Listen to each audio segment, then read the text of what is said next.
following expressions are polynomials in one variables and which are not still reasons for your answer। Question number 1 में जो भी यहाँ पर हमें ये पोलिनोमियल दिए गए हैं, सभी पोलिनोमियल्स में हमें ये बताना है कि कौन से वन वेरिएबल में है। वेरिएबल क्या होता है, जैसे यहाँ पर आपको x दिख रहा है, x वेरिएबल है, सेकंड वाले में y है, फोर्थ वाले में भी y वेरिएबल है, इसमें आप देखोगे t वेरिएबल है, यहाँ पर x y और t वेरिएबल है। हमें बताना है कौन कौन से वन वेरिएबल में है। तो बहुत ही ईजी है, फर्स्ट वाले को देखना है। फर्स्ट वाले में देखो यहाँ पर हमें दिया है 4x² माइनस 3x प्लस में 7 है। हम देख सकते हैं कि भाई यहाँ पर x है और यहाँ पर भी x है। सिंगल सिर्फ x ही वेरिएबल है, x के अलावा कोई भी वेरिएबल इसमें नहीं है। तो हम कहेंगे कि जो भी हमारा ये पोलिनोमियल है ये वन वेरिएबल में है। तो सिंपल यहाँ पर हमें लिख देना है it is polynomial in one variable, और वेरिएबल हमारा क्या है, x वेरिएबल है। दोनों जगह पर हमें x ही दिखाई देगा, x से अलग कोई भी वेरिएबल इसमें नहीं है। फर्स्ट वाले पार्ट का हो गया सिंपल सा आंसर। इसी तरह से सेकंड वाले को देखना है। इसमें दिया है y की पावर 2 प्लस में √2, y² प्लस में √2 दिया गया है।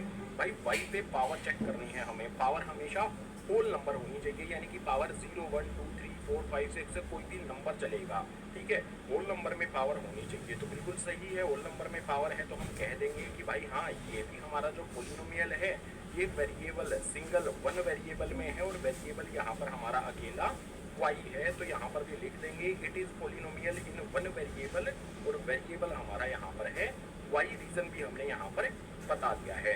अब बात करेंगे यहाँ पर थर्ड वाले पार्ट की। इसमें दिया गया है हमें यहाँ पर 3 रूट के अंदर हमें t दिया गया है, उसके बाद t √2 हमें दिया गया है। एक बात आप हमेशा समझ लो कि अगर हमें कोई भी यहाँ पर जो वेरिएबल है, t वेरिएबल यहाँ पर है, ठीक है, इस वाली टर्म में भी और इस वाली टर्म में भी, अगर हमारा वेरिएबल रूट के अंदर चला जाता है तो वो पोलिनोमियल नहीं होता है। यानी कि जो भी यहाँ पर हमारा t है इसकी पावर होल नंबर में नहीं है, उसके बाद t √2 हमें दिया गया है। एक बात आप हमेशा समझ लो कि अगर हमें कोई भी यहाँ पर जो वेरिएबल है, t वेरिएबल यहाँ पर है, ठीक है, इस वाली टर्म में भी और इस वाली टर्म में भी, अगर हमारा वेरिएबल रूट के अंदर चला जाता है तो वो पोलिनोमियल नहीं होता है। यानी कि जो भी यहाँ पर हमारा t है इसकी पावर होल नंबर में नहीं है। पावर होल नंबर का मतलब होता है, होल नंबर होते हैं हमारे 0 1 2 3 4 5 एंड सो ऑन है। जो भी यहाँ पर हमारा t है इसकी पावर होल नंबर में नहीं है, तो ये हमारा पोलिनोमियल ही नहीं होगा। तो यहाँ पर हमें लिखना होगा सॉल्यूशन में it is not in one variable, ये वन वेरिएबल में नहीं है।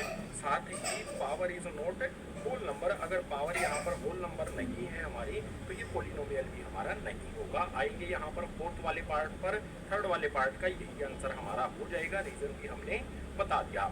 फोर्थ वाले पार्ट पर आ जाओ। देखो यहाँ पर y है और यहाँ पर भी y है। आप कहोगे भैया ये तो पोलिनोमियल इन वन वेरिएबल हो जाएगा, लेकिन आपको बता दूं अगर हम y को ऊपर की तरफ शिफ्ट करते हैं, ठीक है, अगर हमें इस तरह से दिया गया है 1 में y दिया गया है, अगर मैं y को ऊपर की तरफ शिफ्ट करता हूँ तो y की वैल्यू नीचे यहाँ पर कितनी है, अगर कुछ भी पावर नहीं दी गई है तो पावर होगी यहाँ पर 1। अगर इस y को मैं ऊपर की तरफ शिफ्ट करता हूँ तो पावर -1 हो जाती है। पावर जो है वो साइन चेंज कर लेती है माइनस में। बहुत सिंपल चीज मैंने यहाँ पर बता दिया आपको, ठीक है। और पावर यहाँ पर y की कैसे है, अगर y यहाँ पर हमारा डिनोमिनेटर में है, इसको ऊपर ले जाने पर पावर -1 हो जाती है।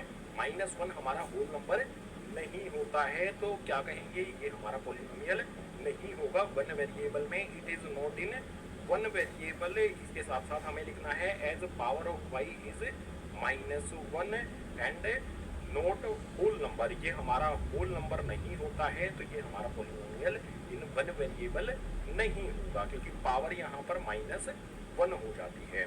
आ जाते हैं यहाँ पर फिफ्थ वाले पर। फिफ्थ वाले में देखो वेरिएबल कौन सा है, हमारा x वेरिएबल है, y वेरिएबल है, t वेरिएबल है। हमें बोला है कि भाई वन वेरिएबल बताना है, लेकिन यहाँ पर तो 3 अलग अलग वेरिएबल हमें दिख रहे हैं। x भी वेरिएबल है, y भी वेरिएबल है और t भी यहाँ पर वेरिएबल है। तो ये वन वेरिएबल में पोलिनोमियल तो हमारा बिल्कुल भी नहीं है। तो यहाँ पर हमें लिख देना है इट हैव 3 डिफरेंट वेरिएबल्स, 3 अलग अलग वेरिएबल्स हैं x, y और t। तो यहाँ पर लिखेंगे therefore it is not in one variable, ये हमारा वन वेरिएबल में पोलिनोमियल नहीं होगा। कौन कौन से वन वेरिएबल में है भाई, फर्स्ट वाला है और सेकंड वाला है, इनके अलावा कोई भी यहाँ पर जो हमारा पोलिनोमियल है थर्ड वाला भी नहीं होगा वन वेरिएबल में, फोर्थ वाला भी नहीं होगा और फिफ्थ वाला भी नहीं होगा। एक्सरसाइज का क्वेश्चन नंबर 1 हमने कंप्लीट कर लिया है। क्वेश्चन नंबर 2 के लिए चलते हैं अगले पेज पर। क्वेश्चन नंबर 2 आ जाता है। क्वेश्चन नंबर 2 में कहता है right the coefficient of x square in each of the following. जो भी यहाँ पर हमें पोलिनोमियल्स दिए गए हैं उन पोलिनोमियल्स में एक्स स्क्वायर का कोफिशिएंट क्या होगा ये हमें बताना है। कोफिशिएंट क्या होता है, नंबर वाला पार्ट होता है। जो भी हमारा एक्स स्क्वायर है उसके साथ जो भी नंबर दिया होगा ना उसी को हमें लिख देना है। तो फर्स्ट वाले पार्ट में हमारा जो भी पोलिनोमियल है इसके लिए इस तरह से लिख लेते हैं कोफिशिएंट ऑफ एक्स स्क्वायर। ये वाली लाइन है ना सभी के लिए यहाँ पर मैं लिख देता हूँ फटाफट से। जो भी यहाँ पर मेरा एक्स स्क्वायर है सबसे पहले वाले पोलिनोमियल में देखो कहाँ पर है एक्स स्क्वायर, ये रहा भाई। एक्स स्क्वायर के आगे यहाँ पर कोई भी नंबर नहीं दिख रहा है मुझे। अगर कोई भी नंबर नहीं दिख रहा है, एक्स स्क्वायर ही दिया गया है सिर्फ यहाँ पर हमें, तो हमेशा एक बात आपको ध्यान रखनी है, जो कोफिशिएंट है वो 1 हो जाएगा। बहुत आसान है ना, समझ गए, इजीली समझना है। उसके बाद सेकंड वाले पर आ जाओ। इसमें भी हमें क्या करना है, एक्स स्क्वायर ढूंढना है भाई। ये रहा एक्स स्क्वायर है। एक्स स्क्वायर के साथ में यहाँ पर कोई भी नंबर नहीं दिया गया है तो आप क्या करोगे, 1 लिख दोगे। तो मैंने यहाँ पर 1 लिख दिया। लेकिन एक बात का आपने ध्यान रखना है, यहाँ पर फर्स्ट वाले में तो प्लस का साइन था, यहाँ पर माइनस का साइन है। अगर माइनस का साइन लगा हो तो -1 आपने लिखना है, जैसे यहाँ पर मैंने -1 लिख दिया है। सेकंड वाले में जो भी हमारा एक्स स्क्वायर है इसका कोफिशिएंट -1 हो जाएगा। इसके बाद थर्ड वाले पर आ जाओ। इसमें हमारा एक्स स्क्वायर आपको दिखाई दे रहा है। एक्स स्क्वायर के साथ में हमारा जो भी नंबर है वो भी आपको दिख रहा है। बस ये नंबर जो है ना इसी यही होता है कोफिशिएंट, यही हमें लिख देना है। तो coefficient of x square third वाले पार्ट के लिए क्या हो जाएगा हमारा, π/2 आता है एक्स स्क्वायर के साथ, तो यही लिख देना है हमें π/2। इसी तरह से फोर्थ वाले पार्ट को देखो। इसमें ढूंढो भाई एक्स स्क्वायर कहाँ पे है, कहीं पर भी आपको एक्स स्क्वायर दिख रहा है क्या, नहीं दिख रहा है। अगर एक्स स्क्वायर नहीं होगा तो कोफिशिएंट क्या हो जाएगा, कहीं पर भी इसमें एक्स स्क्वायर नहीं है तो इसका कोफिशिएंट 0 आपने लिख देना है। अगर इसमें कहीं पर भी एक्स स्क्वायर नहीं होगा तो कोफिशिएंट इसका 0 हो जाएगा। बहुत सिंपल चीजें हैं। अगर सिर्फ एक्स स्क्वायर लिखा हुआ है तो कोफिशिएंट 1 होता है। एक्स स्क्वायर के आगे माइनस का साइन भी लगा हो तो -1 होता है। अगर एक्स स्क्वायर के साथ में कोई भी नंबर दिया गया हो तो वो कोफिशिएंट लिख देना है। अगर एक्स स्क्वायर पूरे पोलिनोमियल में कहीं पर भी नहीं आता है तो कोफिशिएंट हो जाएगा हमारा 0 एक्स स्क्वायर के लिए। क्वेश्चन नंबर 2 के सभी पार्ट्स को हमने कंप्लीट कर लिया। क्वेश्चन नंबर 3 के लिए चलेंगे अगले पेज पर।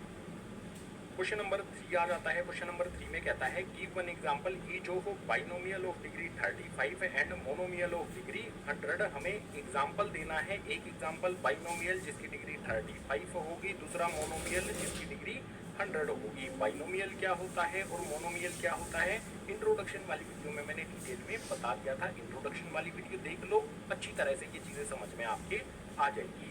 सो सॉल्यूशन में सबसे पहले तो बाइनोमियल ऑफ डिग्री 35 इसको एज इट इज यहाँ पर हम लिख देंगे। इसके बाद मोनोमियल ऑफ डिग्री 100 इसको भी एज इट इज यहाँ पर लिख देंगे। अब एग्जांपल लिखने जा रहा हूँ मैं। बाइनोमियल जिसकी डिग्री 35 होगी। बाइनोमियल क्या होता है, जिसमें 2 टर्म्स होती हैं। तो अपनी तरफ से हम बना के लिख सकते हैं। एक्स लिख दिया, डिग्री कितनी है 35 है, डिग्री यानी कि सबसे बड़ी पावर है। ठीक है, तो x की पावर मैं 35 कर देता हूँ, प्लस में यहाँ पर मैं कोई भी वैल्यू कर देता हूँ। तो ये क्या हो जाएगा, मेरा एक बाइनोमियल हो जाता है जिसमें 2 टर्म आती हैं और इसमें सबसे बड़ी पावर वेरिएबल की 35 है, तो डिग्री इसकी 35 हो गई। आप अपनी तरफ से भी बना के लिख सकते हो।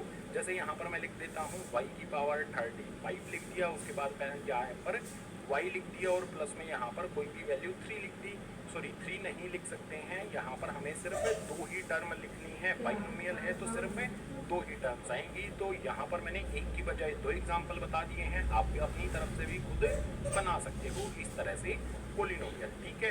बाइनोमियल 35 डिग्री के लिए दो एग्जाम्पल हो गए। अब बात करते हैं मोनोमियल जिसकी डिग्री 100 हो। तो बहुत आसान है भाई, x लिख लो और इस पे पावर लगा दो 100। मोनोमियल क्या होता है? जिसमें सिर्फ एक ही टर्म आती है। तो भाई एक टर्म हमारी x की पावर 100 हो गई, ये हो जाता है हमारा एक मोनोमियल। अगर एक और एग्जाम्पल चाहिए तो यहाँ पर मैं लिख देता हूँ 4y की पावर यहाँ पर 100 कर देता हूँ। हमें डिग्री का भी ध्यान रखना है, यानी कि सबसे बड़ी पावर जो है इसमें 100 होनी चाहिए। यहाँ पर 4y की पावर 100 ये भी एक मोनोमियल का एग्जाम्पल हो जाएगा, x की पावर 100 ये भी एक मोनोमियल का एग्जाम्पल हो जाएगा। अपनी तरफ से कुछ लिखना चाहते हैं इसी तरह से एक टर्म में जिसमें वेरिएबल की पावर 100 होगी, वो भी एक मोनोमियल का एग्जाम्पल हो जाएगा। क्वेश्चन नंबर 3 में एक एक एग्जाम्पल देना था, लेकिन मैंने यहाँ पर आपकी सहूलियत के लिए दो एग्जाम्पल दे दिए हैं, तो क्वेश्चन नंबर 3 हुआ कंप्लीट। क्वेश्चन नंबर 4 के लिए चलेंगे अगले पेज पर। क्वेश्चन नंबर 4 आ जाता है। क्वेश्चन नंबर 4 में क्या करना है? Right the degree of each of the following polynomials. Question number 4 में जो भी हमें यहाँ पर पोलिनोमियल्स दिए गए हैं सभी के लिए हमें उसकी डिग्री लिखनी है। डिग्री क्या होता है? पोलिनोमियल में वेरिएबल की सबसे बड़ी पावर जो होती है उसको डिग्री कहा जाता है। इंट्रोडक्शन में इसके बारे में भी डिटेल मैंने चीजें बताई थी। सो फर्स्ट वाले पार्ट के सॉल्यूशन पर आएंगे। यहाँ पर जो भी पोलिनोमियल दिया गया है उसको देखेंगे, लेकिन उससे पहले यहाँ पर लिख लेते हैं डिग्री ऑफ पोलिनोमियल। जो भी यहाँ पर ये लाइन है डिग्री ऑफ पोलिनोमियल, सभी पार्ट्स के लिए मैं लिख देता हूँ फटाफट से, ठीक है। यहाँ पर मैंने लिख दिया है सभी के लिए डिग्री ऑफ पोलिनोमियल है। अब सबसे फर्स्ट वाले पार्ट को हम देखेंगे। हमें देखना है वेरिएबल क्या है। सबसे पहले तो वेरिएबल यहाँ पर आप देख सकते हो x है, यहाँ पर x पे पावर 1 है, यहाँ पर पावर 2 है, यहाँ पर पावर 3 है। हमें सबसे बड़ी पावर जो है वो लिख देनी है। देखो यहाँ पर सबसे बड़ी पावर कितनी है? 3 है। तो जो भी हमारा ये पोलिनोमियल है इसकी डिग्री भी हमारी 3 हो जाएगी। ये हो जाएगा फर्स्ट वाले पार्ट का हमारा आंसर। इसी तरह से सेकंड वाले पर आ जाओ। हमें वेरिएबल ढूंढना है। भाई वेरिएबल यहाँ पर y है और अकेला ही y है, इसके अलावा कहीं पर पूरे पोलिनोमियल में y नहीं है। इस पर जो भी पावर लगी हुई है 2 पावर लगी है, तो इस वाले पोलिनोमियल की डिग्री क्या हो जाएगी? ये हो जाएगी यहाँ पर 2। इसी तरह से नेक्स्ट यहाँ पर आ जाओ। इसमें हमें क्या करना है?